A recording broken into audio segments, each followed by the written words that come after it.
ਸਤਨਾਮ ਸ਼੍ਰੀ ਵਾਹਿਗੁਰੂ ਸਾਹਿਬ ਜੀ। ਰਾਮਾਨੰਦ ਜੀ ਘਰ ਪਹਿਲਾ। ਇੱਕ ਓੰਕਾਰ ਸਤਿਗੁਰ ਪ੍ਰਸਾਦਿ। ਕਤ ਜਾਈਐ ਰੇ ਕਰ ਲਾਗੋ ਰੰਗ।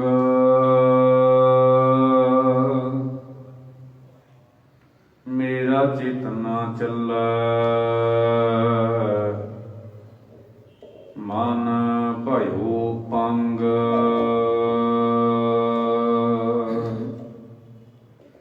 ਕਤ ਜਾਈਐ ਰੇ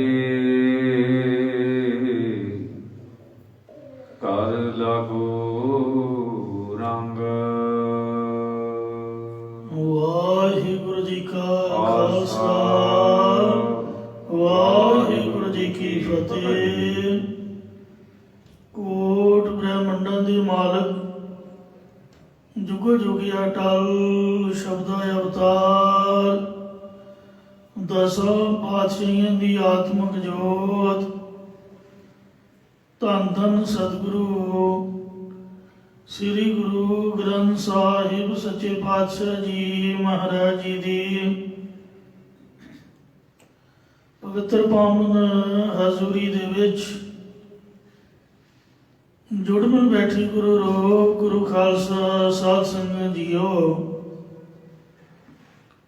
ਆਓ ਬੜੀ ਪਿਆਰ ਯਾਰ ਸਤਿਕਾਰ ਦੇ ਨਾਲ ਅੰਮ੍ਰਿਤ ਬਾਣੀ ਹਰ ਹਰ ਤੇਰੀ ਸੁਣ ਸੁਣ ਹੋਵੇ ਪਰਮਗਤ ਮੇਰੀ। ਜਲਨ ਬੁਝੀ ਸੀਤਲ ਹੋਏ ਮਨੁਆ ਸਤਿਗੁਰ ਕਾ ਦਰਸ਼ਨ ਪਾਏ ਜੀਓ। ਸਤਿਗੁਰਾਂ ਦੀ ਪਵਿੱਤਰ ਅੰਮ੍ਰਿਤ ਬਾਣੀ ਦੀ ਕਥਾ ਵਿਚਾਰ ਵਿਆਖਿਆ ਸੋ ਸਰਵਣ ਕਰਕੇ ਲਾਭ ਪ੍ਰਾਪਤ ਕਰੋ ਜੀ। ਇੱਕ ਵਾਰ ਉਚਾਰਨ ਕਰੋ ਸਤਨਾਮ ਸ੍ਰੀ ਵਾਹਿਗੁਰੂ ਜੀ। ਸਤਨਾਮ ਸ਼੍ਰੀ ਵਾਹਿਗੁਰੂ ਸਾਹਿਬ ਜੀ।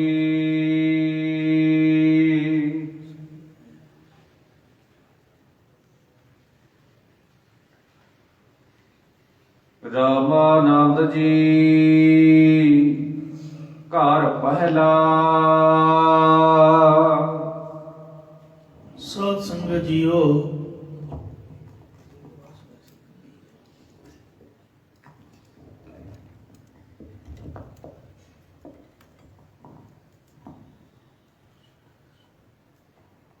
ਇਹ ਜੋ ਹੁਣ ਸ਼ਬਦ ਪ੍ਰਾਰੰਭ ਹੋ ਰਿਹਾ ਹੈ,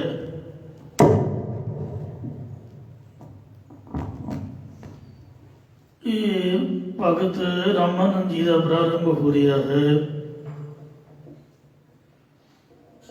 ਬਸੰਤ ਰਾਗ ਹੈ। ਬਸੰਤ ਰਾਗ ਦੇ ਵਿੱਚ ਭਗਤ ਬਾਣੀ ਦੀ ਕਥਾ ਵਿਚਾਰ ਪ੍ਰਾਰੰਭ ਹੈ। ਕੱਲ ਆਪ ਜੀ ਨੇ ਕਬੀਰ ਸਾਹਿਬ ਜੀ ਦੇ ਸ਼ਬਦ ਸਰਵਣ ਕੀਤੇ ਸਨ। ਅੱਜ ਬਸੰਤ ਰਾਗ ਦੇ ਵਿੱਚ ਭਗਤ ਰਾਮਾਨੰਦ ਜੀ ਦਾ ਪਾਵਨ ਸ਼ਬਦ ਪ੍ਰਾਰੰਭ ਹੋ ਰਿਹਾ ਹੈ। ਇੱਕ ਕਬੀਰ ਪੰਥੀ ਭਾਈ ਲਹਿਣਾ ਸਿੰਘ ਜੀ ਹੋਏ ਹਨ, ਜੋ ਅੰਮ੍ਰਿਤ ਛਕ ਕੇ ਗੁਰੂ ਕੇ ਸਿੰਘ ਸੱਜੇ ਸਨ। ਉਹਨਾਂ ਨੇ ਭਗਤਾਂ ਦੀ ਜਨਮ ਸਾਖੀ ਵਿੱਚ ਲਿਖਿਆ ਕਿ ਜਿਸ ਸਮੇਂ ਸ੍ਰੀ ਗੁਰੂ ਨਾਨਕ ਦੇਵ ਸਾਹਿਬ ਜੀ ਕਾਸ਼ੀ ਦੇ ਵਿੱਚ ਗੁਰੂ ਕੀ ਬਾਗ ਵਾਲੇ ਸਥਾਨ ਤੇ ਆਏ ਸਨ, ਉਸ ਸਮੇਂ ਸਭ ਤੋਂ ਪਹਿਲਾਂ ਭਗਤ ਰਾਮਾਨੰਦ ਜੀ ਸਤਿਗੁਰਾਂ ਨੂੰ ਆ ਕੇ ਮਿਲੇ ਸਨ। ਫਿਰ ਬਾਕੀ ਭਗਤਾਂ ਦਾ ਵੀ ਮਿਲਾਪ ਹੋਇਆ ਸੀ। ਭਗਤ ਰਾਮਾਨੰਦ ਜੀ ਪਹਿਲਾਂ ਕਾਸ਼ੀ ਵਿੱਚ ਵਿਸ਼ਵੇਸ਼ਵਰ ਨਾਥ ਦੇ ਮੰਦਰ ਬ੍ਰਹਮਠਾਮ ਵਿਖੇ ਜਾ ਕੇ ਫੁੱਲ ਪੱਤਰ ਆਦਿ ਚੜਾ ਕੇ ਪੂਜਾ ਕਰਿਆ ਕਰਦੇ ਸਨ। ਸਤਿਗੁਰਾਂ ਦੇ ਦਰਸ਼ਨਾਂ ਤੋਂ ਬਾਅਦ ਰਾਮਾਨੰਦ ਜੀ ਆਪਣੇ ਘਰ ਵਿੱਚ ਬੈਠ ਕੇ ਹੀ ਸਿਮਰਨ ਭਜਨ ਕਰਨ ਲੱਗ ਪਏ ਸਨ। ਇੱਕ ਦਿਨ ਕਿਸੇ ਪ੍ਰੇਮੀ ਨੇ ਰਾਮਾਨੰਦ ਜੀ ਨੂੰ ਆ ਕੇ ਬੇਨਤੀ ਕੀਤੀ ਕਿ ਰਾਮਾਨੰਦ ਜੀ ਆਓ ਅਸੀਂ ਬ੍ਰਹਮ ਸਥਾਨ ਮੰਦਰ ਵਿਖੇ ਪੂਜਾ ਕਰਨ ਚੱਲੀਏ। ਤਦੋਂ ਭਗਤ ਰਾਮਾਨੰਦ ਜੀ ਨੇ ਇਹ ਪਾਵਨ ਸ਼ਬਦ ਉਚਾਰਨ ਕੀਤਾ। ਇੱਕ ਘਰ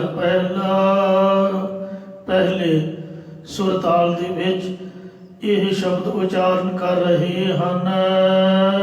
ਇੱਕ ਓੰਕਾਰ ਇੱਕ ਅਦੁੱਤੀ ਬ੍ਰਹਮ ਓੰਕਾਰ ਜੋ ਸਰਬਦਾ ਪ੍ਰਕਾਸ਼ਕ ਹੈ। ਸਤਿਗੁਰ ਪ੍ਰਸਾਦ ਜੋ ਸਤਿਗੁਰਾਂ ਦੀ ਕਿਰਪਾ ਦੁਆਰਾ ਪ੍ਰਾਪਤ ਹੁੰਦਾ ਹੈ। ਸਤ ਜਾਈਐ ਰੇ ਘਰ ਲਾਗੂ ਰੰਗ। ਰੇ ਹੇ ਭਾਈ ਹੋਰ ਕਿੱਥੇ ਜਾਈਏ, ਸਾਡੇ ਤਾਂ ਹਿਰਦੇ ਰੂਪੀ ਘਰ ਦੇ ਵਿੱਚ ਹੀ ਪਰਮਾਤਮਾ ਦਾ ਰੰਗ ਕਹੀਏ ਪ੍ਰੇਮ ਲੱਗਿਆ ਹੋਇਆ ਹੈ। ਮੇਰਾ ਚਿਤ ਨਾ ਚੱਲੈ ਮੇਰਾ ਮਨ ਹੁਣ ਕਿਤੇ ਵੀ ਚਲਾਇਮਾਨ ਨਹੀਂ ਹੁੰਦਾ ਹੈ। ਮਨ ਭਇਓ ਪੰਗ। ਸੋ ਮੇਰਾ ਮਨ ਹੁਣ ਪੰਗ ਸ਼ੁੱਧ ਹੋ ਗਿਆ ਹੈ, ਅਥਵਾ ਮੇਰਾ ਮਨ ਹੁਣ ਸੰਕਲਪ ਵਿਕਲਪ ਰੂਪ ਪੈਰਾਂ ਦਾਨ ਪੁੰਨ ਕਰਨ ਵਾਲਾ ਪੁਰਸ਼ ਉਹ ਸਵਰਗਾਂ ਦੇ ਵਿੱਚ ਜਾਂਦਾ ਹੈ। ਜਿਹੜਾ ਯੋਗਾ ਅਭਿਆਸ ਕਰਦਾ ਹੈ ਉਹ ਬ੍ਰਹਮ ਲੋਕ ਦੇ ਵਿੱਚ ਜਾਂਦਾ ਹੈ। ਪਰ ਜਿਹੜਾ ਬਾਣੀ ਪੜ੍ਹਨ ਵਾਲਾ ਵਾਹਿਗੁਰੂ ਜੀ ਦਾ ਨਾਮ ਜਪਣ ਵਾਲਾ ਪੁਰਸ਼ ਹੈ ਉਹ ਸੱਚਖੰਡ ਦੇ ਵਿੱਚ ਪਹੁੰਚ ਜਾਂਦਾ ਹੈ। ਕਿਉਂਕਿ ਜਿੰਨੇ ਵੀ ਜੀਵ ਨੇ ਉਹ ਆਪਣੇ ਪੁਰਾਣੇ ਜਨਮਾਂ ਦੇ ਕੀਤੇ ਹੋਏ ਕਰਮਾਂ ਨੂੰ ਭੋਗਣ ਵਾਸਤੇ ਆਉਂਦੇ ਨੇ। ਜਦ ਉਹ ਕਾਮਨਾ ਦੇ ਸਹਿਤ ਨਵੇਂ ਕਰਮ ਕਰਕੇ ਪਰਲੋਕ ਨੂੰ ਜਾਂਦੇ ਨੇ, ਉਹਨਾਂ ਦਾ ਫਲ ਨਰਕ ਅਤੇ ਸਵਰਗਾਂ ਦੇ ਵਿੱਚ ਜਾ ਕੇ ਭੋਗਦੇ ਨੇ ਜਾਂ ਜੂਨਾਂ ਦੇ ਵਿੱਚ ਜਾਂਦੇ ਨੇ। ਕਬੀਰ ਜੀ ਕਥਨ ਕਰਦੇ ਨੇ, ਕਬੀਰ ਨਰਕ स्वर्ग ते मैं रहियो, सतगुर के प्रसाद चरण कमल की मौज में रहूं अंत याद। ਜਿਹੜੇ ਨਰਕ ਨੇ ਤੇ ਸਵਰਗ ਨੇ ਸੰਤਨ ਦੂਰ ਆਤੇ ਸੰਤਾਂ ਨੇ ਦੋਵੇਂ ਰੱਦ ਕਰ ਦਿੱਤੇ। ਕਿਉਂ? ਕਿਉਂਕਿ ਸਵਰਗਾਂ ਦੇ ਵਿੱਚ ਪੁੰਨੀ ਜਾਂਦੇ ਨੇ ਤੇ ਸੰਤ ਕਾਮਨਾ ਕਰਕੇ ਪੁੰਨ ਨਹੀਂ ਕਰਦੇ, ਸੁਤੇ ਸਿੱਧ ਸਰਬੱਤ ਦਾ ਭਲਾ ਕਰਦੇ ਨੇ। ਨਰਕਾਂ ਦੇ ਵਿੱਚ ਗੁਰੂ ਵਾਲਾ ਬੰਦਾ ਜਾਂਦਾ ਹੀ ਨਹੀਂ। ਜਿਹੜਾ ਗੁਰੂ ਵਾਲਾ ਹੈ ਉਹ ਨਰਕਾਂ ਦੇ ਵਿੱਚ ਜਾਂਦਾ ਹੀ ਨਹੀਂ ਤੇ ਸਵਰਗਾਂ ਦੇ ਵਿੱਚ ਪੁੰਨੀ ਜਾਂਦੇ ਨੇ। स्वर्ग वास न बाचिए डरिए न नरक निवास, होना है सो होई है मने न कीजे आस। रब दे प्यारे संत भगत मन दे विच किसी किस्म की आशा नहीं करते। नरकां दे विच वो जाते नहीं क्योंकि गुरु वाले ने, नाम जपण वाले ने। स्वर्गां की उन्हें इच्छा ही नहीं की। जे कोई भला कर्म किया है ਤੇ ਉਹ ਹੰਕਾਰ ਤੋਂ ਰਹਿਤ ਹੋ ਕੇ ਪ੍ਰਭੂ ਨੂੰ ਸਮਰਪਣ ਕਰ ਦਿੱਤਾ। ਇਸ ਵਾਸਤੇ ਜਿਹੜੇ ਪਿਛਲੇ ਕਰਮ ਸਨ ਉਹ ਵਾਹਿਗੁਰੂ ਜੀ ਦਾ ਨਾਮ ਜਪਣ ਤੋਂ ਨਾਸ਼ ਹੋ ਗਏ। ਬਾਣੀ ਤੋਂ ਬਗੈਰ, ਨਾਮ ਤੋਂ ਬਗੈਰ ਕੋਈ ਵੀ ਤੀਰਥ, ਇਸ਼ਨਾਨ, ਜਪ ਤਪ ਆਦਿ ਕਰਮਾਂ ਨੂੰ ਨਹੀਂ ਕਰ ਸਕਦਾ। ਕੇਵਲ ਤੇ ਕੇਵਲ ਪ੍ਰਭੂ ਦਾ ਨਾਮ ਤੇ ਗੁਰੂ ਦੀ ਬਾਣੀ ਹੀ ਕਰਮਾਂ ਨੂੰ ਕੱਟ ਸਕਦੀ ਹੈ। ਇਸ ਲਈ ਜੇ ਚੰਗੇ ਕਰਮ ਬਣਾਉਣੇ ਹੋਣ ਤਾਂ ਸਤਸੰਗਤ ਦੇ ਵਿੱਚ ਨਾਮ ਜਪਣ ਦੀ ਲੋੜ ਹੈ। ਭਗਤ ਰਾਮਾਨੰਦ ਜੀ ਕਥਨ ਕਰਦੇ ਨੇ ਕਿ ਮੈਂ ਸਤਿਗੁਰੂ ਨਾਨਕ ਦੇਵ ਜੀ ਤੋਂ ਬਲਿਹਾਰ ਜਾਂਦਾ, ਜਿਨ੍ਹਾਂ ਨੇ ਮੇਰੇ ਸਾਰੇ ਵਿਆਕੁਲ ਕਰਨ ਵਾਲੇ ਭਰਮ ਹੀ ਕੱਟ ਦਿੱਤੇ ਤੇ ਮੈਨੂੰ ਰੱਬ ਦਾ ਨਾਮ ਦ੍ਰਿੜ ਕਰਵਾਇਆ। ਹੁਣ ਮੈਂ ਵਿਆਪਕ ਪ੍ਰਭੂ ਦਾ ਜਸ ਹੀ ਉਚਾਰਦਾ ਰਹਿੰਦਾ ਹਾਂ, ਜਿਸ ਕਰਕੇ ਮੇਰੇ ਕਰੋੜਾਂ ਹੀ ਕਰਮ ਕੱਟੇ ਗਏ ਹਨ। ਸੰਤ ਬਾਣੀ ਨਾਮ ਦਿਓ ਜੀ ਕੀ। ਰਾਗ ਬਸੰਤ ਦੇ ਅੰਦਰ ਸ੍ਰੀ ਗੁਰੂ ਅਰਜਨ ਦੇਵ ਜੀ ਭਗਤ ਨਾਮਦੇਵ ਜੀ ਦੀ ਉਚਾਰਨ ਕੀਤੀ ਹੋਈ ਗੁਰਬਾਣੀ ਦਰਜ ਕਰਦੇ ਹਨ। ਇੱਕ ਓੰਕਾਰ, ਇੱਕ ਅਦੁੱਤੀ ਬ੍ਰਹਮ ਓੰਕਾਰ ਸਰਬ ਦਾ ਪ੍ਰਕਾਸ਼ਕ, ਸਤਿਗੁਰ ਪ੍ਰਸਾਦ, ਜੋ ਸਤਿਗੁਰਾਂ ਦੀ ਕਿਰਪਾ ਦੁਆਰਾ ਪ੍ਰਾਪਤ ਹੁੰਦਾ ਹੈ। ਸਾਹਿਬ ਸੰਕਟ ਵੈ ਸੇਵਕ ਭਜੈ। ਜਿਸ ਸਮੇਂ ਭਗਤ ਨਾਮਦੇਵ ਜੀ ਨੂੰ ਸਲੀਮ ਬਾਦਸ਼ਾਹ ਨੇ ਹਾਥੀ ਅੱਗੇ ਛੁਟਵਾਇਆ, ਅੱਗੋਂ ਹਾਥੀ ਨੇ ਭਗਤ ਨਾਮਦੇਵ ਜੀ ਨੂੰ ਕੁਝ ਨਾ ਕਿਹਾ। ਜਦੋਂ ਨਾਮਦੇਵ ਜੀ ਰਿਹਾ ਹੋ ਕੇ ਆਏ, ਤਦੋਂ ਪ੍ਰੇਮੀਆਂ ਨੇ ਪੁੱਛਿਆ ਕਿ ਜਿਸ ਸਮੇਂ ਤੁਹਾਨੂੰ ਹਾਥੀ ਚੋਟ ਮਾਰਦਾ ਸੀ, ਤਦੋਂ ਤੁਹਾਡੇ ਮਨ ਦੀ ਕੀ ਅਵਸਥਾ ਸੀ? ਤਦੋਂ ਭਗਤ ਨਾਮਦੇਵ ਜੀ ਨੇ ਇਹ ਪਾਵਨ ਸ਼ਬਦ ਉਚਾਰਨ ਕੀਤਾ ਕਿ ਇਹ ਭਾਈ ਸਾਹਿਬ ਸੰਕਟ ਵੈ।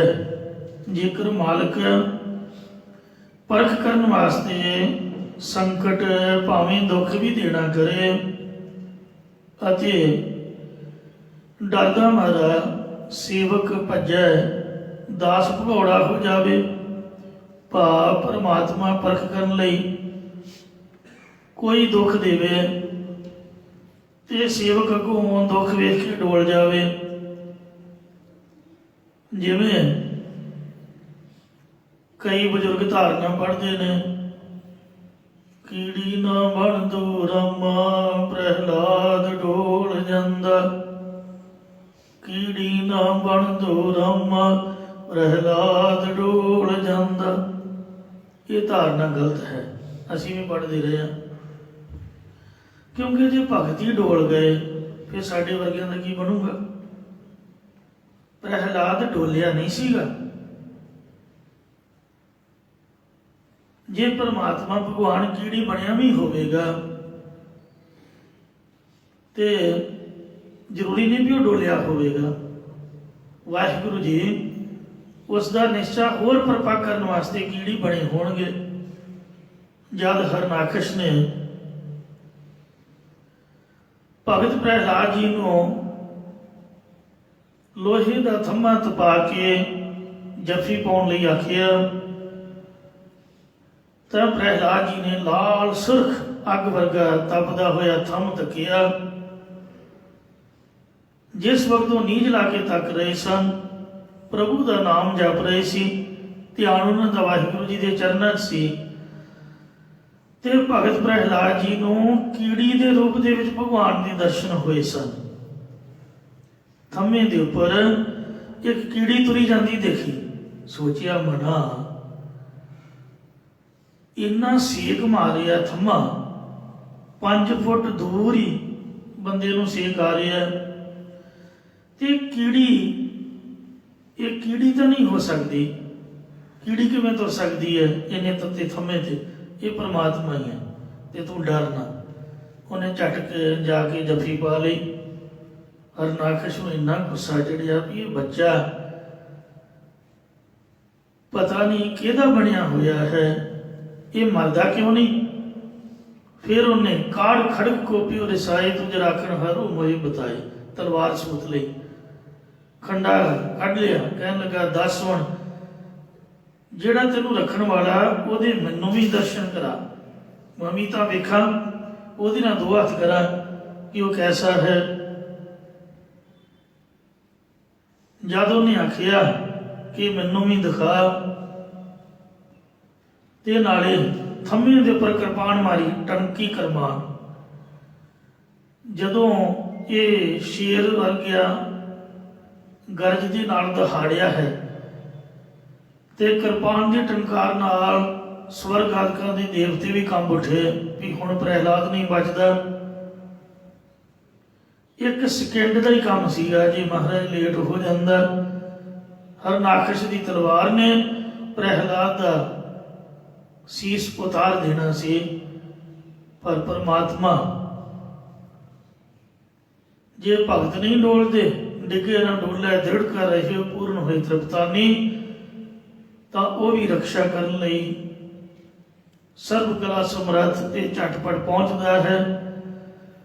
ਥੰਮ ਪਾੜ ਹਰ ਪ੍ਰਗਟਿਆ ਨਰਸਿੰਘ ਰੂਪ ਅਨੂਪ ਜੁਗਾਦ। ਥੰਮ ਨੂੰ ਪਾੜ ਕੇ ਪ੍ਰਗਟ ਹੋਏ ਨਰਸਿੰਘ ਭਗਵਾਨ ਤੇ ਹਰਨਾਕਸ਼ ਨੂੰ ਆਖਿਆ ਵੀ ਆ ਬਈ ਆ ਵੇਖ ਲੈ, ਮੇਰੇ ਹੱਥ ਖਾਲੀ ਨੇ। ਸੂਰਮਾ ਉਹ ਹੈ ਜਿਹੜਾ ਖਾਲੀ ਹੱਥ ਜੰਗ ਕਰੇ। ਚੰਗਾ ਉਹਦਾ ਘੋਲ ਕਰਾਇਆ, ਚੰਗਾ ਗੋਡਾ ਵਾਇਆ, ਕਹਿੰਦਾ ਲਾਲਾ ਜ਼ੋਰ ਜਿੰਨਾ ਲੱਗਦਾ। ਮਤਲਬ ਤੇਰੇ ਮਨ 'ਚ ਨਿਸ਼ਾ ਨਾ ਰਹਿ ਜਾਏ ਕਿ ਮੈਂ ਜੰਗ ਨਹੀਂ ਕੀਤਾ। ਜਦੋਂ ਇਹ ਮੁੜਕੀ ਹੋ ਗਿਆ, ਬਿੱਲੀ ਨੂੰ ਪਤਾ ਹੀ ਹੁੰਦਾ ਵੀ ਚੂਹੇ ਨੂੰ ਮੈਂ ਮਾਰ ਲੈਣਾ, ਕਦੀ ਉਹ ਮੂੰਹ 'ਚ ਪਾਉਂਦੀ, ਕਦੀ ਉਹਨੂੰ ਛੱਡ ਦਿੰਦੀ। ਜਦੋਂ ਫਿਰ ਚੂਹਾ ਭੱਜਦਾ, ਫਿਰ ਉਹਨੂੰ ਫੜ ਲੈਂਦੀ ਹੈ, ਫਿਰ ਦੋ ਕੁ ਦੰਦ ਮਾਰ ਕੇ ਉਹਨੂੰ ਫੱਟੜ ਜਿਹਾ ਕਰਕੇ ਫਿਰ ਛੱਡ ਦਿੰਦੀ ਹੈ। ਉਹ ਫਿਰ ਜਦ ਭੱਜਣ ਲੱਗਦਾ, ਫਿਰ ਉਹਨੂੰ ਫੜ ਲੈਂਦੀ ਹੈ। ਇਸ ਤਰ੍ਹਾਂ ਮਹਾਰਾਜ ਨੇ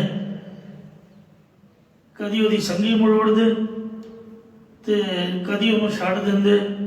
ਇਹ ਫਿਰ ਚਮੀਆਂ ਲੈ ਕੇ ਆਉਂਦਾ, ਫਿਰ ਮਾਰਦੇ, ਥੱਪੜ ਉਹਦੇ ਮੂੰਹ ਦੇ ਨੂੰ ਘੁਮਾ ਦਿੰਦੇ। ਮਾਰ ਕਸਵਨ ਜਵਾੜੇ ਖੇਡ ਦਿੱਤੇ, ਵਖੀਆਂ ਅੰਦਰ ਪਾ ਦਿੱਤੀਆਂ।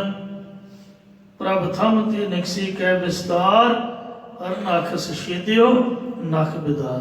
ਬਿਨਾਂ ਕਿਸੇ ਸ਼ਸਤਰ ਤੋਂ ਨੌਂਦਰਾਂ ਦੇ ਨਾਲ ਹੀ ਪਾੜ ਸੁੱਟਿਆ।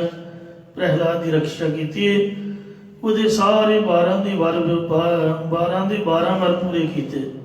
ਇਉਂ ਜੇ ਕੋਈ ਵਾਹਿਗੁਰੂ ਪਰਖ ਕਰਨ ਲਈ ਦੁੱਖ ਦੇਵੇ ਵੀ, ਤੇ ਸੇਵਕ ਜਿਹੜਾ ਹੈ ਉਹ ਭਾਣਾ ਨਾ ਮੰਨੇ ਤੇ ਦੌੜ ਜਾਵੇ, ਉਹਨੂੰ ਸੇਵਕ ਨਹੀਂ ਆਖਦੇ। ਭਗਤ ਨਾਮਦੇਵ ਜੀ ਜਦ ਹਾਥੀ ਅੱਗੇ ਬੰਨ ਕੇ ਸੁੱਟਿਆ, ਬਾਂਧ ਪੋੜ ਕੁੰਚਰ ਕੋ ਦੀਨਾ, ਉਸ ਵਕਤ ਭਗਤ ਨਾਮਦੇਵ ਜੀ ਨੇ ਵਾਹਿਗੁਰੂ ਜੀ ਦਾ ਨਾਮ ਜਪਿਆ ਤਾਂ ਹਾਥੀ ਦਾ ਸੁਭਾਅ ਚੇਂਜ ਹੋ ਗਿਆ। ਕੁੰਚਰ ਪੋੜ ਲੈ ਲੈ ਨਮਸਕਾਰ, ਬੂਝੀ ਨਾਹੀ ਕਾਜੀ ਅੰਧਿਆਰੈ, 3 ਬਾਰ ਪਤੀਆ ਭਰ ਲੀਨਾ, ਮਨ ਕਠੋਰ ਅਜ ਹੁਣਾ ਪਤੀਨਾ। 3 ਵਾਰ ਹਾਥੀ ਨੂੰ ਪਨੀਰਿਆ ਤੇ ਨਾਮਦੇਵ ਨੂੰ ਅੱਗੇ ਸੁੱਟਿਆ, ਪਰ 3 ਵਾਰ ਹਾਥੀ ਨੇ ਅਗਲੀਆਂ ਗੋਡੀਆਂ ਮੋਤੀਆਂ ਮਾਰ ਕੇ ਨਾਮਦੇਵ ਜੀ ਨੂੰ ਮੱਥਾ ਟੇਕਿਆ। ਜਦ ਕਾਜੀ ਬਹੁਤਾ ਹੀ ਤੰਗ ਪਰੇਸ਼ਾਨ ਕਰਨ ਲੱਗਾ ਤੇ ਹਾਥੀ ਨੇ ਉਹਨੂੰ ਥੱਲੇ ਸੁੱਟ ਸੱਟ ਕੇ ਦਰੜ ਦਿੱਤਾ। ਪਿਛਲੀਆਂ ਫੌਜਾਂ ਜਿਹੜੀਆਂ ਚੋਭਾ ਮਾਰ ਰਹੀਆਂ ਸੀ, ਉਹਨਾਂ ਨੂੰ ਲਤਾੜ ਦਿੱਤਾ। ਨਾਮਦੇਵ ਜੀ ਨੂੰ ਕੁਝ ਨਾ ਹੋਣ ਦਿੱਤਾ, ਕੁਛ ਵੀ ਨਾ ਕਿਹਾ। ਇੰਜ ਦੁੱਖ ਅਤੇ ਕਸ਼ਟ ਨੂੰ ਜਿਹੜਾ ਸਿਰ ਮੱਥੇ ਮੰਨਦਾ, ਜੋ ਨਰ ਦੁੱਖ ਮੈਂ ਦੁੱਖ ਨਹੀਂ ਮੰਨੈ, ਸੁਖ ਸਨੇਹ ਹਰ ਪੈ ਨਹੀਂ ਜਾ ਕੇ ਕੰਚਨ ਮਾਟੀ ਮੰਨੈ। ਆ ਜਿਹੜਾ ਦਸੰਬਰ ਦਾ ਮਹੀਨਾ ਹੈ, ਗੁਰੂ ਕਲਗੀਧਰ ਮਹਾਰਾਜ ਦੇ ਪਰਿਵਾਰ ਦੀਆਂ ਕੁਰਬਾਨੀਆਂ ਦਾ ਮਹੀਨਾ ਹੈ। ਵੱਡੇ ਸਾਹਿਬਜ਼ਾਦੇ ਚਮਕੌਰ ਦੀ ਜੰਗ ਵਿੱਚ, ਛੋਟੇ ਸਾਹਿਬਜ਼ਾਦੇ ਤੇ ਮਾਤਾ ਗੁਜਰੀ ਜੀ ਸਰਹੱਦ ਦੀਆਂ ਨੀਹਾਂ ਦੇ ਵਿੱਚ ਜਿਉਂਦੇ ਚਿਣਕੇ ਸ਼ਹੀਦ ਕੀਤੇ ਗਏ, ਪਰ ਉਹ ਭੱਜੇ ਨਹੀਂ। ਉਹਨਾਂ ਨੇ ਈਨ ਨਹੀਂ ਮੰਨੀ ਇਹ ਸੇਵਕ ਦੀ ਨਿਸ਼ਾਨੀ ਹੈ, ਅਸਲੀ ਸੇਵਕ ਦੀ। ਜੂਨ 84 ਦੇ ਵਿੱਚ 78 ਘੰਟੇ ਲਗਾਤਾਰ ਇੰਡੀਆ ਗੌਰਮੈਂਟ ਨੂੰ ਟੱਕਰ ਦਿੱਤੀ। ਮਹਾਂਪੁਰਖ ਸੰਤ ਗਿਆਨੀ ਜਰਨੈਲ ਸਿੰਘ ਜੀ ਖਾਲਸਾ ਪਿੰਡਰਾਂ ਵਾਲੇ, ਉਹਨਾਂ ਦੀ ਸ਼ਹੀਦੀ ਅਜੇ ਵੀ ਭੇਤ ਬਣੀ ਹੋਈ ਹੈ। ਉਹ ਜਿਉਂਦੇ ਜੀ ਕਿਸੇ ਦੇ ਹੱਥ ਨਹੀਂ ਆਏ। ਜੋ ਉਹਨਾਂ ਬਚਨ ਕੀਤਾ ਸੋ ਪੂਰਾ ਨਿਭਾ ਗਏ।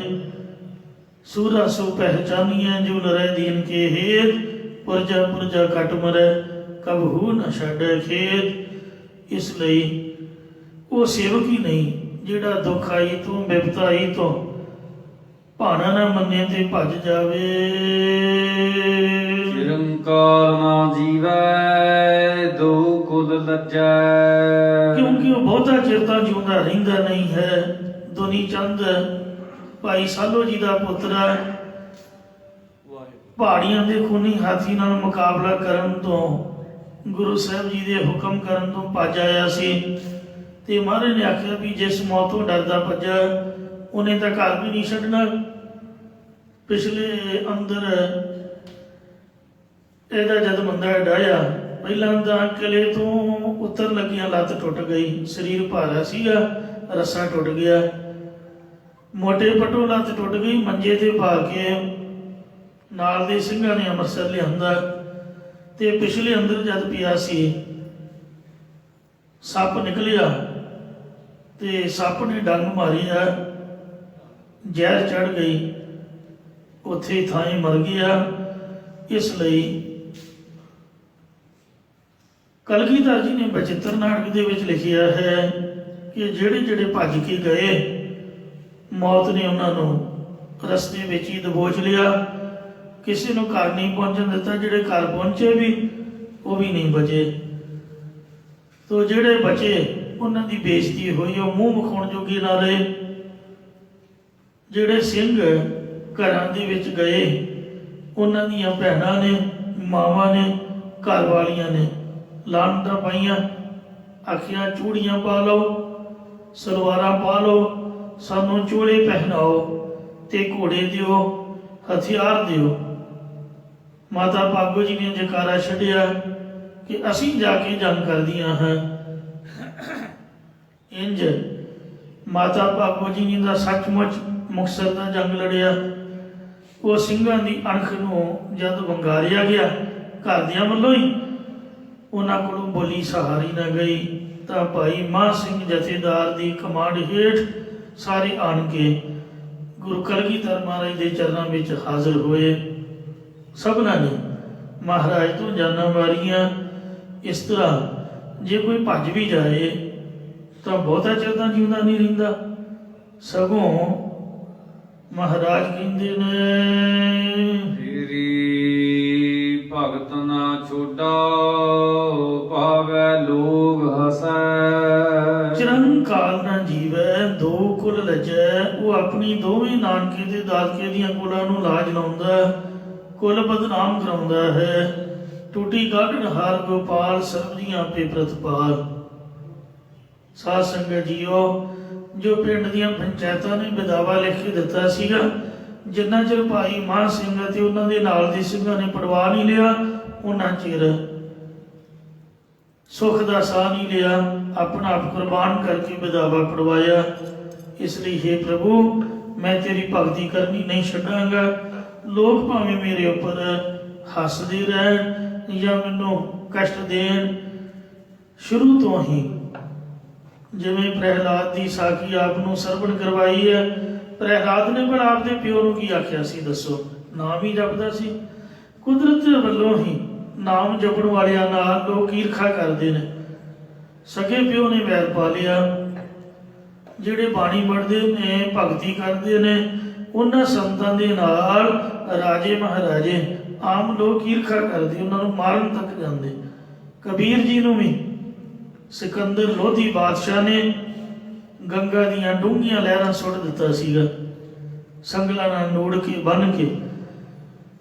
ਕਬੀਰ ਸਾਹਿਬ ਜੀ ਆਪ ਦੀ ਬਾਣੀ ਵਿੱਚ ਲਿਖਦੇ ਨੇ, ਗੰਗਾ ਕੀ ਲਹਿਰ ਮੇਰੀ ਟੁੱਟੀ ਜੰਜੀਰ, ਮਿਰਗਸ਼ਾਲਾ ਪਰ ਬੈਠੇ ਕਬੀਰ। ਈਸਾ ਜੀ ਨੂੰ ਲੋਕਾਂ ਨੇ ਸਲੀਬ ਤੇ ਟੰਗ ਦਿੱਤਾ, ਕਿੱਲ ਠੋਕ ਦਿੱਤੇ। ਇਸ ਵਾਸਤੇ ਹੋਰ ਵੀ ਮਹਾਤਮਾ ਹੋਏ ਨੇ ਜਿਨ੍ਹਾਂ ਨੂੰ ਔਰੰਗਜ਼ੇਬ ਨੇ ਬਹੁਤ ਬੁਰੀ ਤਰ੍ਹਾਂ ਸ਼ਹੀਦ ਕੀਤਾ। ਅੱਜ ਜਿਨ੍ਹਾਂ ਦੇ ਤੁਸੀਂ ਅਸਥਾਨ ਤੇ ਬੈਠੇ ਹੋਏ ਹੋ, ਨਿਹੰਗ ਫੌਜਾਂ ਨਾਲ ਕਿਸ ਦਾ ਵੈਰ ਸੀਗਾ? ਸੋ ਜਾਂ ਇਹਨਾਂ ਦਾ ਕਿਸੇ ਨਾਲ ਕੀ ਕੋਈ ਇਲਾਕਾ ਦੇਖਾ? ਇਹ ਤਾਂ ਗੁਰੂ ਕੀਆਂ ਫੌਜਾਂ ਸੇਵਾ ਸਿਮਰਨ ਚ ਮਸਤ ਸਨ। ਬਸ ਗੋਰਿਆਂ ਨੇ ਵੈਰ ਪਾ ਲਿਆ। ਇਸ ਦੇਸ਼ ਦੀ ਆਜ਼ਾਦੀ ਖਾਤਰ ਇਹਨਾਂ ਹੀ ਨਹੀਂ ਮੰਨੀ।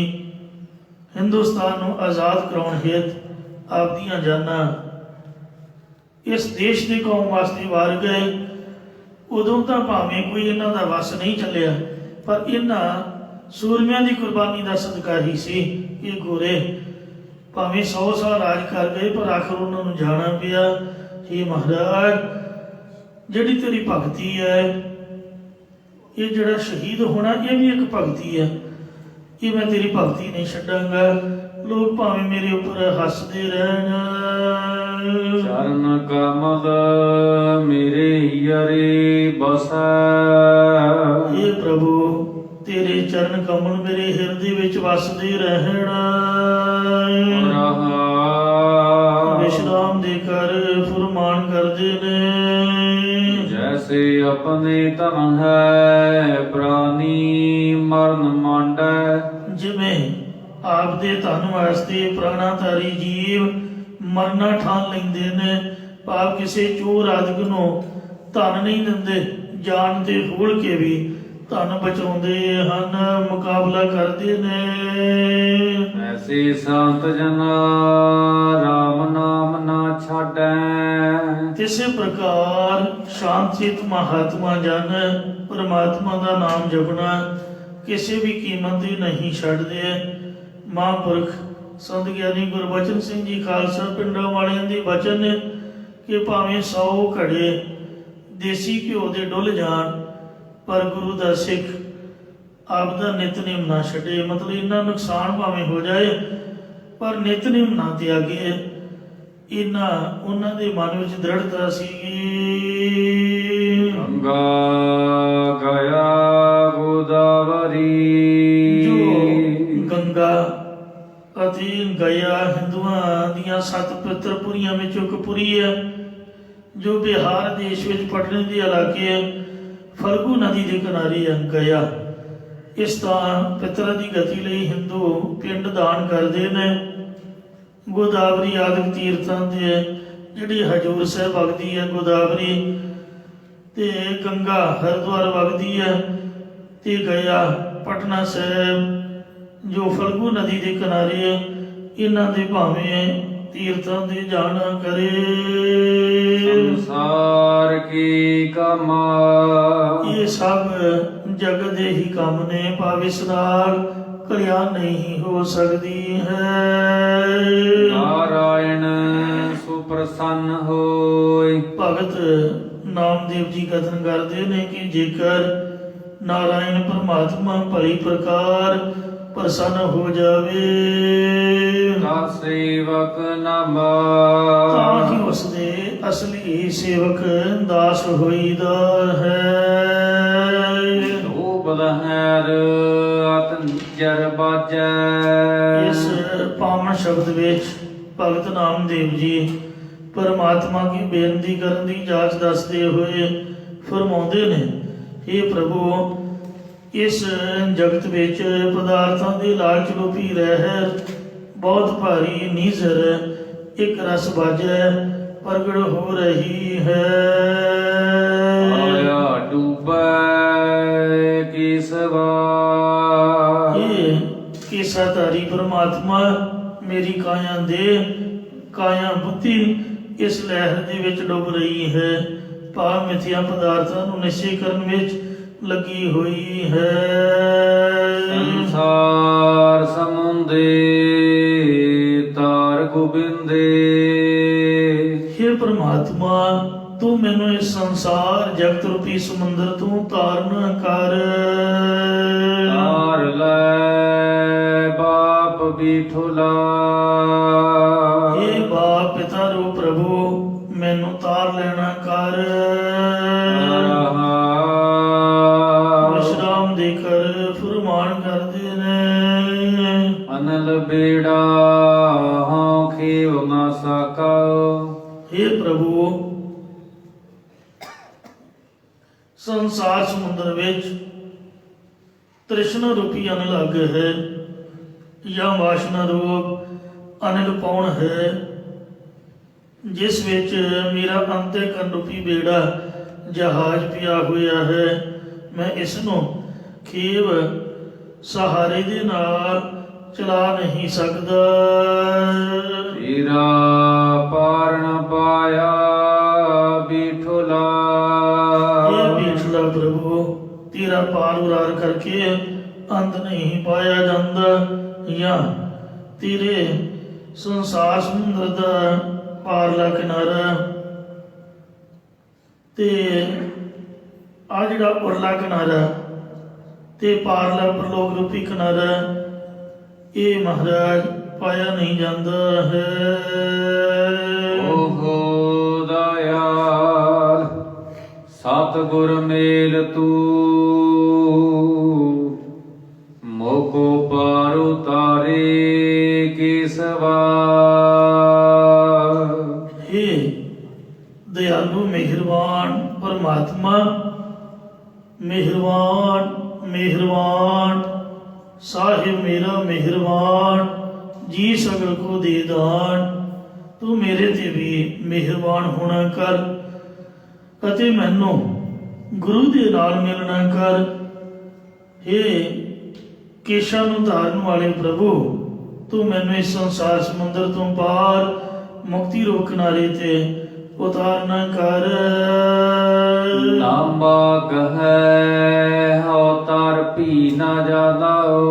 ਭਗਤ ਨਾਮਦੇਵ ਜੀ ਕਹਿੰਦੇ ਨੇ ਕਿ हे ਪ੍ਰਭੂ, ਮੈਂ ਆਪਣੇ ਆਪ ਸੰਸਾਰ ਤੋਂ ਤੈਰਨਾ ਵੀ ਨਹੀਂ ਜਾਣਦਾ। ਮੋਕਾ ਬਾਹ ਦੇ ਬਿਠੁਲਾ। ਇਹ ਬੀਠੁਲਾ ਪ੍ਰਮਾਤਮਾ, ਮੈਨੂੰ ਆਪਣੀ ਭਗਤੀ ਰੂਪ ਬਾਹਾਂ ਪੁਜਾ ਦੇਣੀ ਕਰ, ਆਪਣੀ ਕਿਰਪਾ ਰੂਪੀ ਬਾਹਾਂ ਪੁਜਾ ਦੇਣੀ ਕਰ, ਜਾਂ ਬ੍ਰਹਮਾਕਾਰ ਬਿਰਤੀ ਕਰਨ ਰੂਪ ਪੁਜਾ ਪਕੜਾਉਣੀ ਕਰ, ਅਤੇ ਸੰਤ ਜਨਾਂ ਦੀ ਸੰਗਤ ਰੂਪ ਪੁਜਾ ਪਕੜਾਉਣੀ ਕਰ।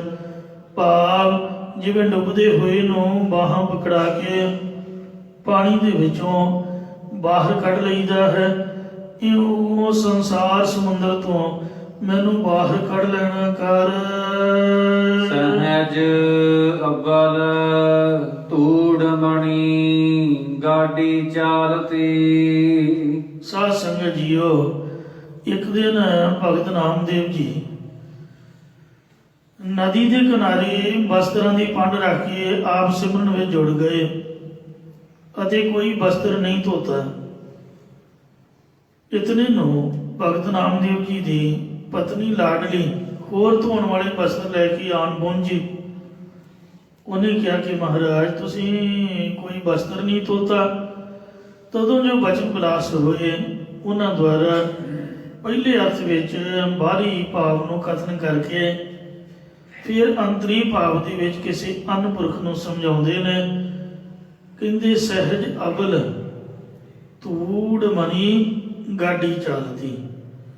ਮੈਂ ਸੁਭਾਵਕ ਹੀ ਅਬਲ ਪਹਿਲਾਂ ਨਦੀ ਦੇ ਕਿਨਾਰੇ ਆ ਜਾਂਦਾ ਸੀ, ਫਿਰ ਪਿੱਛੋਂ ਘਰ ਦਾ ਕੰਮ ਕਰ ਕਰਕੇ ਧੂੜ ਰੂਪ ਆ ਮਲੀਨ ਕੱਪੜਿਆਂ ਦੀ ਗੱਡੀ ਨੂੰ ਚਲਾਉਂਦੀ ਤੋਰਦੀ ਹੋਈ ਆ ਜਾਂਦੀ ਹੈ। ਤਿਨ ਕਾਲ ਕਰ ਹਾਕਤੀ। ਅਤੇ ਪਿੱਛੇ ਕੱਖ ਭਾਵ ਸ਼ਮਕ ਲੈ ਕਰਕੇ ਗੱਡੀ ਹਿੱਕਦੀ ਜਾਂਦੀ ਹੈ। ਜੈਸੇ ਪਨ ਕਤ ਧਰੂ ਟਿਟ ਹਾਕਤੀ। ਜੈਸੇ ਪਨ ਕਤ ਥਰੂ ਟਿਟ ਹਾਕਤੀ। ਜਿਸ ਪ੍ਰਕਾਰ ਪਨਕਤ ਗੋਬਰ ਦੀ ਗੋਲੀ ਨੂੰ ਟਿੱਟਣ ਮਲ ਖਾਣ ਵਾਲੀ ਭੁੰਡੀ ਥਰੂ ਧੂ ਕੇ ਹਾਕਦੀ ਚਲਾਉਂਦੀ ਹੈ। ਸਾਰ ਧੋਵਨ ਚਾਲੀ ਲਾਡੁਲੀ ਇਉਂ ਲਾਡਲੀ ਮੇਰੀ ਪਤਨੀ ਬੈਲ ਨੂੰ ਹੱਕਿਆ ਕਰਦੀ ਅਤੇ ਬੈਲ ਅੱਗੋਂ ਉਸ ਗੱਡੀ ਨੂੰ ਧੋਇਆ ਕਰਦਾ। ਰਹਾ ਵਿਸ਼ਰਾਮ ਦੇ ਕਰ ਫਰਮਾਨ ਕਰਦੇ ਨੇ। ਧੋਬੀ ਧੋਵੈ ਬਿਰਹੈ ਬਿਰਾਤਾ ਸੋ ਇਉਂ ਮੇਰੀ ਜੋ ਲਾਡਲੀ ਪਿਆਰੀ ਇਸਤਰੀ ਹੈ ਉਹ ਸਰ ਧੋਵਣ ਚਾਲੀ ਲਾਡਲੀ ਸਰ ਨਦੀ ਦੇ ਕਿਨਾਰੇ ਕੱਪੜੇ ਧੋਣ ਲਈ ਚੱਲੀ ਹੈ। ਵਿਸ਼ਰਾਮ ਦੇ ਕੇ ਫਰਮਾਉਂਦੇ ਨੇ ਕਿ ਧੋਬੀ ਧੋਵੈ ਬਿਰਹਿ ਬਰਾਤਾ। ਇੱਥੇ ਆ ਕੇ ਉਸਨੇ ਦੇਖਿਆ ਕਿ ਬਾਕੀ ਸਾਰੀ ਧੋਬੀ ਵਸਤਰ ਧੋ ਰਹੇ ਨੇ ਤੇ ਨਾਮ ਦੇ ਪ੍ਰਮਾਤਮਾ ਦੇ ਬਿਰਹਿ ਪ੍ਰੇਮ ਦੇ ਵਿੱਚ ਬੇਰਾਤਾ ਬੇਵਿਸ਼ੇਸ਼ ਕਰਕੇ ਰਾਤਾ ਰੰਗਿਆ ਹੋਇਆ ਹੈ। ਹਰ ਚਰਨ ਮੇਰਾ ਮਨ ਰਾਤਾ ਫਿਰ ਉਹਨੇ ਪੁੱਛਿਆ ਕਿ ਮਹਾਰਾਜ ਬਾਕੀ ਸਾਰੇ ਧੋਬੀਆਂ ਨੇ ਵਸਤਰ ਧੋ ਲਏ ਨੇ, ਤੁਸੀਂ ਕਿਉਂ ਨਹੀਂ ਧੋਤੇ? ਤਾਂ ਆਸਾ ਨੇ ਜਵਾਬ ਦਿੱਤਾ ਕਿ ਹਰੀ ਪ੍ਰਮਾਤਮਾ ਦੇ ਚਰਨ ਕਮਲਾਂ ਦੇ ਵਿੱਚ ਇਹ ਲਾਡਲੀ ਇਸਤਰੀ ਹੈ, ਮੇਰਾ ਮਨ ਰੰਗਿਆ ਹੋਇਆ ਹੈ। ਇਉਂ ਬਚਨ ਕਰਕੇ ਭਗਤੀ ਨੂੰ ਪ੍ਰਭੂ ਦੀ ਭਗਤੀ ਦੇ ਰੰਗ ਦੇ ਵਿੱਚ ਲੀਨ ਕਰ ਦਿੱਤਾ। ਇਹ ਬਾਹਰੀ ਅਰਥ ਹੈ। ਹੁਣ ਇਸੇ ਹੀ ਸ਼ਬਦ ਦਾ ਅੰਤਰੀ ਵਰਤ ਸਰਵਣ ਕਰੋ। ਸਹਿਜ ਅਬਲ ਧੂੜ ਮਣੀ ਗਾਡੀ ਚਾਲਤੀ ਸੁਭਾਵਕ ਹੀ ਅਬਲ ਪਹਿਲਾਂ ਆਦਿ ਤੋਂ ਪ੍ਰਭੂ ਦੀ ਨੇਤ ਅਨੁਸਾਰ ਪੰਜਾਂ ਤੱਤਾਂ ਦੀ ਧੂੜੀ ਨਾਲ ਮਣੀ ਭਰੀ ਹੋਈ ਦੇ ਰੂਪੀ ਗੱਡੀ ਚੱਲ ਰਹੀ ਹੈ। ਪਿਛੈ ਤਿਨਕਾ ਲੈ ਕਰ ਹਾਂ ਗਤੀ ਪਿੱਛੇ ਈਸ਼ਵਰ ਦੀ ਜੋ ਇੱਛਾ ਹੈ ਕਿ ਮੈਂ ਸਭ ਦੀ ਪਾਲਣਾ ਕਰਨੀ ਹੈ, ਇਹ ਇੱਛਾ ਹੀ ਪ੍ਰਾਲਬਧ ਰੂਪ ਤਿਨਕਾ ਲੈ ਕੇ ਇਸ ਦੇ ਰੂਪ ਗੱਡੀ ਨੂੰ ਇੱਕ ਰਹੀ ਚਲਾ ਰਹੀ ਹੈ। ਜੈਸੇ ਪਨ ਕਤ ਥਰੂ ਟਿਟ ਹਾਂ ਗਤੀ ਜਿਸ ਪ੍ਰਕਾਰ ਗੋਬਰ ਦੀ ਗੋਲੀ ਨੂੰ ਗੋਹੇ ਦੀ ਭੂੰਡੀ ਖਿੱਚਦੀ ਹੈ, ਇਉਂ ਪ੍ਰਾਲਬਧ ਦੇ ਹਿੱਕ ਦੀ ਚਲਾਉਣਾ ਕਰਦੀ ਹੈ।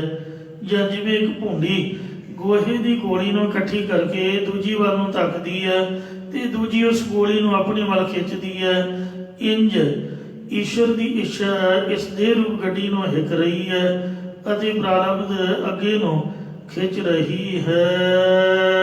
ਸਰ ਧੋਵਨ ਚਾਲੀ ਲਾਡੁਲੀ ਇਉਂ ਇਸ ਦੇ ਰੂਪ ਗੱਡੀ ਨੂੰ ਪ੍ਰਾਰਬਧ ਦੇ ਆਸਰੇ ਜਾਣ ਕੇ ਜਗਿਆਸੂ ਲਾਡਲੀ ਪ੍ਰੇਮ ਬੁੱਧੀ ਜਗਿਆਸੂ ਦੀ ਜਿਹੜੀ ਬੁੱਧੀ ਹੈ ਪ੍ਰੇਮ ਦੇ ਨਾਲ ਸਤਸੰਗਤ ਰੂਪ ਸਰੋਵਰ ਦੇ ਉੱਪਰ ਪ੍ਰੇਮ ਰੂਪ ਜਲ ਦੇ ਨਾਲ ਆਪਣੇ ਮਨ ਰੂਪ ਵਸਤਰ ਨੂੰ ਧੋਣ ਵਾਸਤੇ ਚੱਲੀ ਹੈ।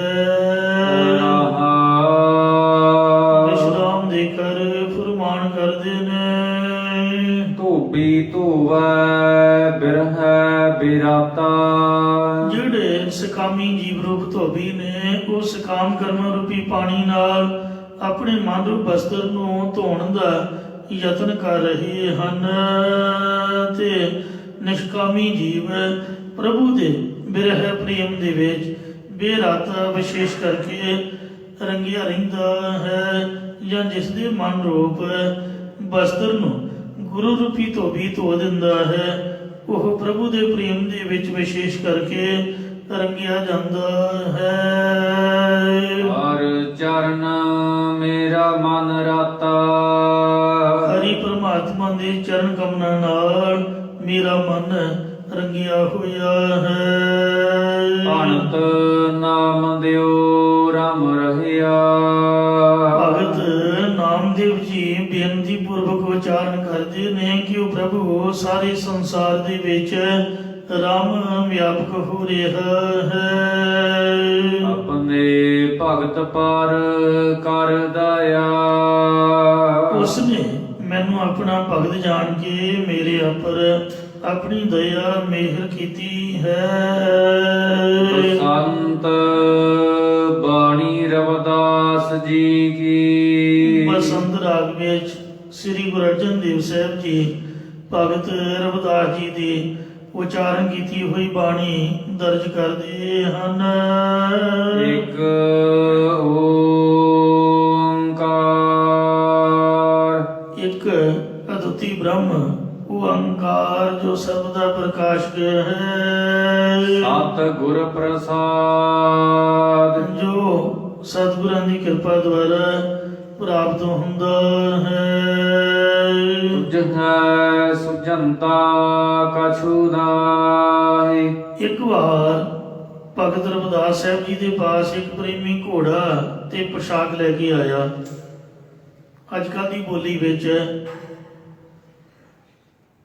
ਇੱਕ ਸੋਹਣੀ ਕਾਰ, ਮਹਿੰਗੀ ਕਾਰ, ਤੇ ਜਿਹੜੇ ਵਿਆਹ ਵਾਲੇ ਮੁੰਡੇ ਪਾਉਂਦੇ ਨੇ ਅਚਕਣ ਜਿਹੀ, ਉਹ ਚਮਕੀਲੀ ਜੀ ਪੋਸ਼ਾਕ ਸਮਝ ਗੋਚਰਾ ਕਰਨ ਲਈ।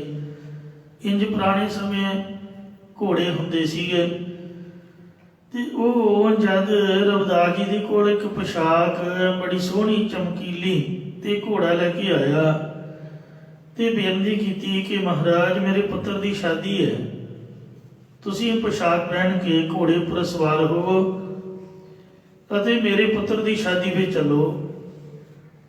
ਮੈਂ ਤੁਹਾਨੂੰ ਆਪਣੇ ਪੁੱਤਰ ਦੀ ਜੰਝ ਵਿੱਚ ਲੈ ਕੇ ਜ਼ਰੂਰ ਜਾਣਾ ਹੈ। ਭਗਤ ਰਵਿਦਾਸ ਜੀ ਨੇ ਕਿਹਾ ਕਿ ਅਸੀਂ ਇੱਥੇ ਠੀਕ ਹਾਂ ਭਾਈ, ਤੂੰ ਸਾਨੂੰ ਵਿਆਹ 'ਚ ਨਾ ਲੈ ਕੇ ਜਾ। ਅੱਗੋਂ ਕਹਿੰਦਾ ਕਿ ਮੈਂ ਤੁਹਾਨੂੰ ਜ਼ਰੂਰ ਲੈ ਕੇ ਜਾਣਾ ਹੈ, ਤੁਸੀਂ ਇਹ ਪੋਸ਼ਾਕ ਪਹਿਨ ਲਵੋ। ਭਗਤ ਰਵਿਦਾਸ ਜੀ ਨੇ ਉਹਦਾ ਬਹੁਤਾ ਪ੍ਰੇਮ ਦੇਖ ਕੇ ਉਹ ਪੋਸ਼ਾਕ ਪਹਿਨ ਲਈ ਤੇ ਘੋੜੇ ਉੱਪਰ ਚੜ੍ਹ ਪਏ। ਤਦੋਂ ਆਪਣੇ ਪਰਛਾਵੇਂ ਨੂੰ ਵੇਖ ਕੇ ਮਨ ਵਿੱਚ ਸੋਚਣ ਲੱਗੇ ਕਿ ਅਸੀਂ ਬਹੁਤ ਜੱਚ ਰਹੇ ਹਾਂ। ਜਿਹੜੇ ਪੁੰਜੇ ਕੱਪੜਾ ਵਿਛਾ ਕੇ ਜੁੱਤੀਆਂ ਗੰਢਦੇ ਸੀ ਬੈਠ ਕੇ ਚੌਂਕੜਾ ਮਾਰ ਕੇ, ਉਹ ਜਦ ਘੋੜੇ ਦੇ ਉੱਪਰ ਚੜ੍ਹ ਗਏ ਤੇ ਮਨ ਦੇ ਵਿੱਚ ਕੁਦਰਤੀ ਆ ਗਿਆ ਪਰਛਾਵਾਂ ਵੇਖ ਕੇ ਵੀ ਆਪਾਂ ਉੱਚੇ ਬੈਠੇ ਹੋਏ ਆ, ਬੜੇ ਜਾਚ ਰਹੇ ਆ, ਸੋਹਣਾ ਪੋਸ਼ਾਕਾ ਪਾਇਆ। ਆਪਣੇ ਪਹਿਨੇ ਵਸਤਰਾਂ ਵੱਲ ਵੇਖਣ ਲੱਗ ਪਏ। ਕਈ ਮੇਰੇ ਵਰਗੇ ਆਮ ਹੀ ਪੁੱਛਣ ਲੱਗ ਪੈਣਗੇ ਵੀ ਮੈਂ ਸੋਹਣਾ ਲੱਗਦਾ, ਮਤਲਬ ਕਹਿਣ ਦਾ ਵੀ ਮਨ 'ਚ ਆ ਹੀ ਜਾਂਦਾ। ਵੇਖਣ ਲੱਗੇ ਵੀ ਹਾਂ ਸੱਚਮੁੱਚ ਹੀ ਬਹੁਤ ਜੱਚ ਰਹੇ ਆ। ਇਸ ਵਿਚਾਰ ਤੋਂ ਬਾਅਦ ਭਗਤ ਰਵਿਦਾਸ ਜੀ ਛੇਤੀ ਨਾਲ ਛਾਲ ਮਾਰ ਕੇ ਘੋੜੇ ਤੋਂ ਹੇਠਾਂ ਉਤਰ ਪਏ। ਉਹਦੀ ਪੋਸ਼ਾਕ ਲਾ ਕੇ ਉਹਨੂੰ ਫੜਾ ਦਿੱਤੀ ਤੇ ਆਖਿਆ, ਗੁਰਮੁਖਾ ਅਸੀਂ ਤੇਰੇ ਨਾਲ ਨਹੀਂ ਜਾਣਾ, ਸਾਡਾ ਮਨ ਹੰਕਾਰ ਕਰਦਾ ਹੈ ਕਿ ਤੂੰ ਸੋਹਣਾ ਬਣ ਗਿਆ ਹੈ। ਇਹ ਉਸ ਪ੍ਰੇਮੀ ਨੂੰ ਭਗਤ ਜੀ ਨੇ ਜਵਾਬ ਦੇ ਦਿੱਤਾ, ਕਿਉਂਕਿ ਸੋਹਣੀ ਚੀਜ਼ ਵੱਲ ਸਾਰੇ ਅਟਰੈਕਟ ਹੁੰਦੇ ਨੇ, ਖਿੱਚ ਦਾ ਕੇਂਦਰ ਹੁੰਦੀ ਹੈ ਤੇ ਮਨ ਵਿੱਚ ਹੰਕਾਰ ਆਉਂਦਾ। ਇਸ ਲਈ ਇਸ ਤਰ੍ਹਾਂ ਦੇ ਕੱਪੜੇ ਠੀਕ ਨੇ, ਜੇ ਸਾਡੇ ਵੱਲ ਕੋਈ ਵੇਖੇ ਹੀ ਨਾ ਤੇ ਸਾਡਾ ਮਨ ਜੁੜਿਆ ਰਹੇ। ਫਿਰ ਆਪਣੀ ਦੇਹ ਪ੍ਰਤੀ ਉਪਦੇਸ਼ ਦਿੰਦੇ ਹਨ। ਕਈ ਇਸੇ ਵਾਰਤਾ ਨੂੰ ਚਿਤੌੜ ਦੇ ਰਾਜੇ ਦੀ ਮਹਾਰਾਣੀ ਝਾਲਾਬਾਈ ਦੇ ਪੋਸ਼ਾਕ ਅਤੇ ਘੋੜੇ ਦੀ ਗੱਲ ਉਹਨਾਂ ਵੱਲੋਂ ਮੰਨਦੇ ਨੇ। ਕੁਝ ਵੀ ਹੈ ਤਾਂ ਭਗਤ ਰਵਿਦਾਸ ਜੀ ਵੈਰਾਗਮਈ ਉਪਦੇਸ਼ ਬਖਸ਼ਦੇ ਹਨ। ਹੈ ਸੁਜੰਤਾ ਕਛੂ ਨਾਹੀ। ਇਹ ਦੇਹੀ ਤੈਨੂੰ ਕੁਝ ਵੀ ਸੁਝਦਾ ਦਿਸਦਾ ਨਹੀਂ ਹੈ। ਪਹਿਰਾਵਾ ਦੇਖੀ ਉਪਜਾਹੀ। ਤੂੰ ਆਪਣਾ ਪਹਿਰਾਵਾ, ਲਿਬਾਸ, ਪੋਸ਼ਾਕ ਆਦਿਕ ਵੇਖ ਕੇ ਹੰਕਾਰ ਦੀ ਸਹਿਤ ਹੋ ਜਾਂਦੀ ਹੈ। ਗੁਰਦੁਆਰੇ ਤਾਂ ਵੈਸੇ ਚਿੱਟੇ ਹੀ ਕੱਪੜੇ ਚੰਗੇ ਲੱਗਦੇ ਨੇ, ਚਮਕੀਲੇ ਭੜਕੀਲੇ ਕੁਦਰਤੀ ਉਹੀ ਚੰਗੇ ਨਹੀਂ ਲੱਗਦੇ, ਫੱਬਦੇ ਨਹੀਂ ਹਨ। ਜਿਹੜੇ ਰਾਜਨੀਤਿਕ ਲੋਕ ਨੇ, ਆ ਵੋਟਾਂ ਮਾਟਾਂ ਵਾਲੇ ਵੀ ਤੁਸੀਂ ਵੇਖਿਆ ਹੋਊਗਾ, ਜਿੱਥੇ ਜਾਣ ਉੱਥੋਂ ਦੇ ਹੀ ਕੱਪੜੇ ਪਾ ਕੇ ਯਾਨੀ ਉਸ ਤਰ੍ਹਾਂ ਦੇ ਹੀ ਬਣ ਕੇ ਜਾਂਦੇ ਨੇ। ਤੋ ਇਸ ਲਈ ਜਿਹੜਾ ਸਿਆਣਾ ਬੰਦਾ ਹੈ ਉਹ ਆਪਦੇ ਮਨ ਨੂੰ ਸ਼ਾਂਤ ਰੱਖਣ ਵਾਸਤੇ ਕਮ ਸੇ ਕਮ ਧਾਰਮਿਕ ਖੇਤਰ ਦੇ ਵਿੱਚ ਤਾਂ ਸਾਦਾ ਲਿਬਾਸ ਧਾਰ ਕੇ ਆਉਂਦਾ ਹੈ। ਗਰਭਵਤੀ ਕਾ ਨਾਹੀ ਠਾਉ। ਕਿਉਂਕਿ ਜਦ ਆਪਾਂ ਚਮਕੀਲੇ ਕੱਪੜੇ ਪਾਵਾਂਗੇ ਤੇ ਮਨ 'ਚ ਹੰਕਾਰ ਹੋ ਜਾਏਗਾ, ਪਰ ਹੰਕਾਰੀ ਹੰਕਾਰ ਕਰਨ ਵਾਲੀ ਦੇਹ ਦਾ ਪਰਲੋਕ ਵਿੱਚ ਕੋਈ ਵੀ ਥਾਂ ਨਹੀਂ ਹੈ। ਹੰਕਾਰ ਵਾਲੀ ਬੁੱਧੀ ਦਾ ਤੁਰਿਆ ਪਦ ਵਿੱਚ ਕੋਈ ਥਾਂ ਨਹੀਂ ਹੈ। ਤੇਰੀ ਗਾਗਨ ਉਪਰ ਲਵੈ ਕਾਉ। ਇਹ ਦੇਹੀ ਤੇਰੀ ਧੌਣ ਤੇ ਕਾਲ ਰੂਪੀ ਕਾਂ ਬੋਲਦਾ ਪਿਆ ਹੈ, ਜਾਂ ਜਦ ਤੂੰ ਮਰ ਗਈ ਤਾਂ ਧੌਣ ਤੇ ਕਾਂ ਬੋਲੇਗਾ, ਬੈਠ ਕੇ ਆਪਣੀ ਚੁੰਝ ਸਵਾਰੇਗਾ। ਜਿਵੇਂ ਕਬੀਰ ਸਾਹਿਬ ਜੀ ਦਾ ਇਹ ਬਚਨ ਹੈ, ਜੇ ਸਿਰ ਰਚ ਰਚ ਬੰਧਤ ਪਾਲ, ਸੋ ਸਿਰ ਚੁੰਝ ਸਵਾਰਹਿ ਕਾਲ। ਇਸ ਤਨ ਧਨ ਕੋ ਕਿਆ ਕਰ ਬਈਆ, ਰਾਮ ਨਾਮ ਕਾਹੇ ਨ ਦ੍ਰਿੜੀਆ। ਤੂੰ ਕਾਏ ਗਰਭ ਹੈ ਬਾਬਲੀ, ਇਹ ਕਮਲੀਏ ਦੇ ਤੂੰ ਕਾਹਦੇ ਵਾਸਤੇ ਅਹੰਕਾਰ ਕਰਦੀ ਹੈ। ਜੈਸੇ ਭਾਦੋ ਖੂੰਬ ਰਾਜ, ਜਿਵੇਂ ਭਾਦਰੋਂ ਦੇ ਮਹੀਨੇ ਖੁੰਭ ਦਾ ਪ੍ਰਕਾਸ਼ ਹੁੰਦਾ। ਖੁੰਭ ਸਾਵਣ ਦੇ ਭਾਦਰੋਂ ਵਿੱਚ ਆਪੇ ਉੱਗਣ ਵਾਲੀ ਬਨਸਪਤੀ ਹੈ, ਜਿਸ ਦੇ ਨਾ ਜੜ ਤੇ ਨਾ ਪੱਤਾ ਹੁੰਦਾ। ਇਹ ਕਈ ਪ੍ਰਕਾਰ ਦੀ ਹੁੰਦੀ ਹੈ। ਜ਼ਹਿਰੀਲੀਆਂ ਨੂੰ ਪੱਦ ਭੇੜੇ ਵੀ ਕਹਿੰਦੇ ਨੇ, ਉਹ ਨਹੀਂ ਖਾਈਦੇ। ਇਹ ਅਕਸਰ ਕਾਲੇ ਤੇ ਛਤਰੀਦਾਰ ਹੁੰਦੇ ਨੇ, ਪਰ ਚਿੱਟੇ ਵੀ ਹੁੰਦੇ ਨੇ। ਬ੍ਰਿਕਸ਼ਾਂ ਦੇ ਮੁੱਢਾਂ ਤੇ ਉੱਗੇ ਵੀ ਜ਼ਹਿਰੀਲੇ ਹੁੰਦੇ ਨੇ। ਖਾਣ ਵਾਲੀ ਕਿਸਮ ਨੂੰ ਖੁੰਭ ਕਹਿੰਦੇ ਨੇ, ਤੇ ਇਹ ਖਾਸ ਕਰਕੇ ਰੋੜੀਆਂ ਆਦਿਕ ਗੰਦਗੀ ਵਾਲੀ ਜਗ੍ਹਾ ਤੇ ਪੈਦਾ ਹੁੰਦੀਆਂ। ਇਹਦੀਆਂ ਕਿਸਮਾਂ ਵਿੱਚੋਂ ਰਾਜ ਖੁੰਭ ਸਭ ਤੋਂ ਚੰਗੀ ਮੰਨੀ ਗਈ ਹੈ। ਇਹ ਮਿੰਟ ਗੁਮਰੀ ਆਦਿਕ ਜ਼ਿਲ੍ਹਿਆਂ 'ਚ ਬਹੁਤ ਉੱਗਦੀ ਹੈ। ਇਹ ਸਿੱਧੀ ਲੰਮੀ ਬੜੀ ਚੱਟੀ ਤੇ ਇਹਦੇ ਉੱਪਰ ਛਤਰੀ ਨਹੀਂ ਹੁੰਦੀ, ਉੱਪਰ ਛਤਰੀ ਦੇ ਥਾਵੇਂ ਗੁੱਦਾ ਹੁੰਦਾ। ਇੱਕ ਕਾਲੀ ਕਿਸਮ ਦੀ ਗੁੱਥੀ ਵਰਗੀ ਕਸ਼ਮੀਰ ਵਿੱਚ ਹੁੰਦੀ ਹੈ, ਇਸ ਨੂੰ ਗੁੱਛੀ ਕਹਿੰਦੇ ਨੇ। ਪੰਜਾਬ ਦੇ ਪੱਛੋਂ ਵੱਲੋਂ ਇੱਕ ਮੋਟੀ ਛਤਰੀਦਾਰ ਸਫੈਦ ਆਉਂਦੀ ਹੈ, ਉਹਨੂੰ ਢਿੰਗਰੀ ਕਹਿੰਦੇ ਨੇ। ਇਹ ਦੋਵੇਂ ਖਾਈ ਦੀਆਂ ਨੇ। ਪੰਜਾਬ ਦੇ ਪਹਾੜਾਂ ਦੇ ਖੁੰਭ ਅਕਸਰ ਸਖਤ ਜ਼ਹਿਰੀਲੀ ਹੁੰਦੀ ਹੈ, ਤੇ ਚੰਗੀ ਖੁੰਭ ਦੇ ਭੁਲੇਖੇ ਕਈ ਜ਼ਹਿਰੀਲੀ ਖੁੰਭ ਖਾ ਕੇ ਮਰ ਵੀ ਜਾਂਦੇ ਨੇ। ਇਹ ਛੇਤੀ ਉੱਗਦੀ, ਛੇਤੀ ਸੜ ਜਾਂਦੀ ਹੈ, ਸੋ ਉਹਦਾ ਥੋੜ੍ਹੀ ਜ਼ਿੰਦਗੀ ਦਾ ਦ੍ਰਿਸ਼ਟਾਂਤ ਵਰਤੀਦਾ ਹੈ।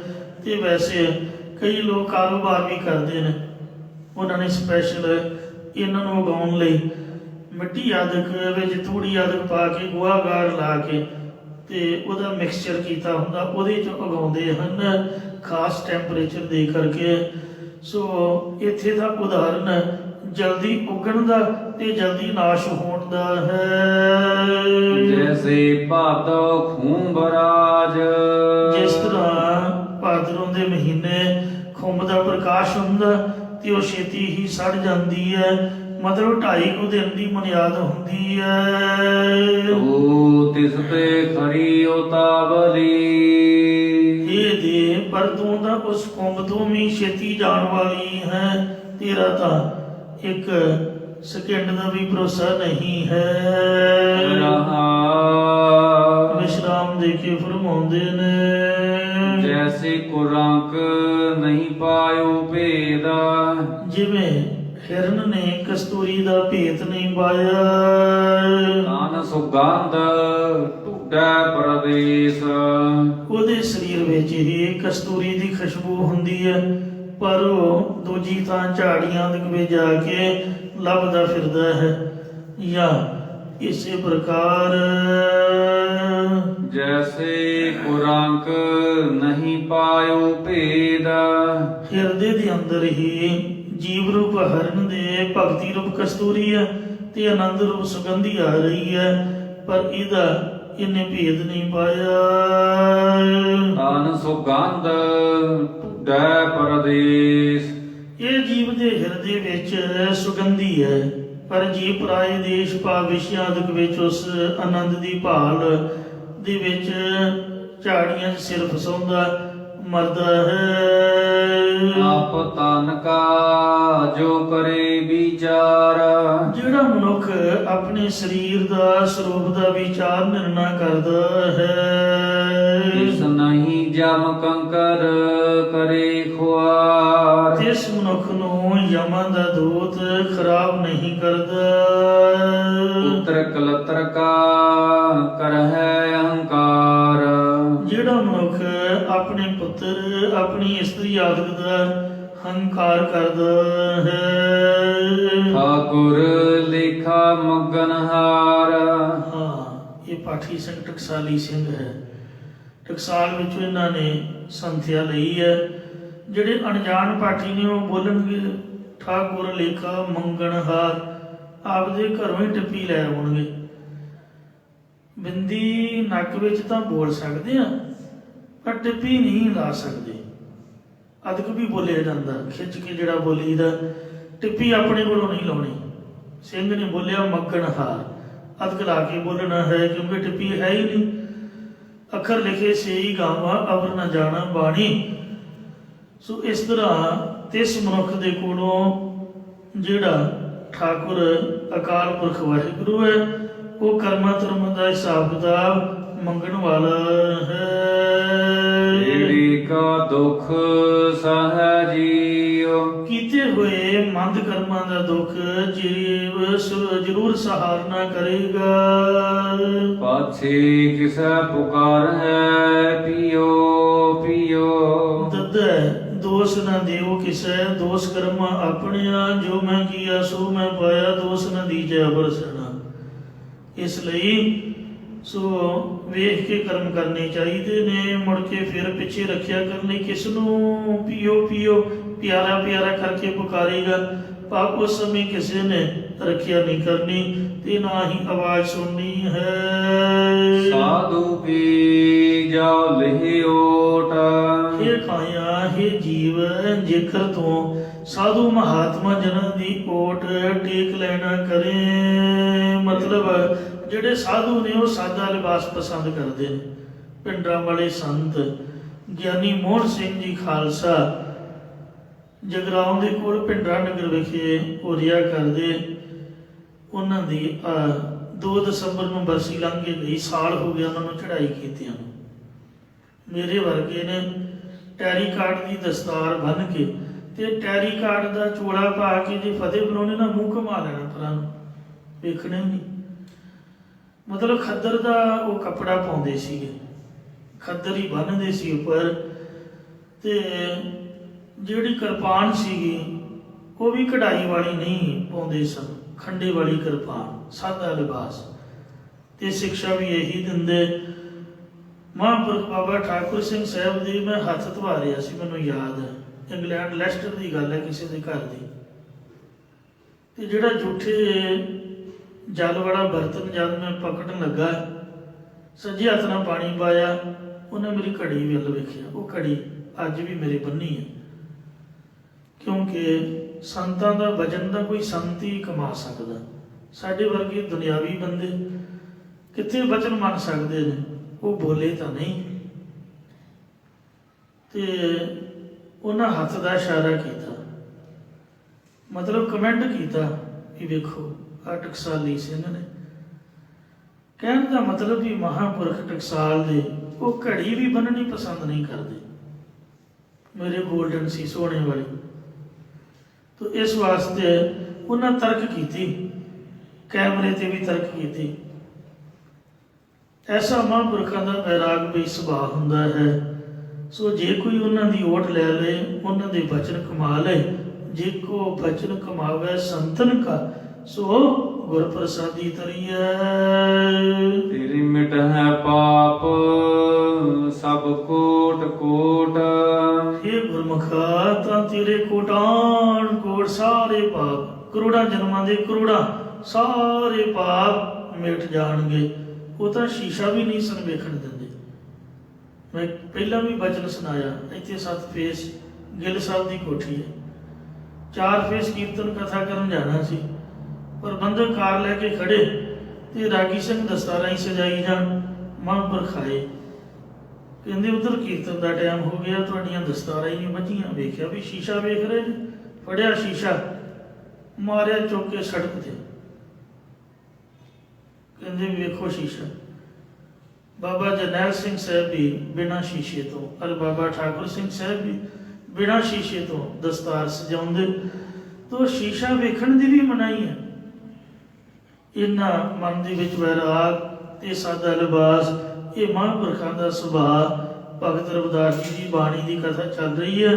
ਕਹਿੰਦੇ ਵੀ ਐਸੇ ਸਾਧੂਆਂ ਦੀ, ਬ੍ਰਹਮ ਗਿਆਨੀਆਂ ਦੀ ਓਟ ਲਏਗਾ ਜਿਨ੍ਹਾਂ ਦਾ ਮਨ ਉਪਰਾਮ ਹੋ ਕੇ ਵਾਹਿਗੁਰੂ ਦੇ ਚਰਨਾਂ ਜੁੜਿਆ ਹੋਇਆ, ਤਾਂ ਤੇਰੇ ਵੀ ਕੋਟਾਨ ਕੋਟ ਪਾਪ ਮਿਟ ਜਾਣਗੇ।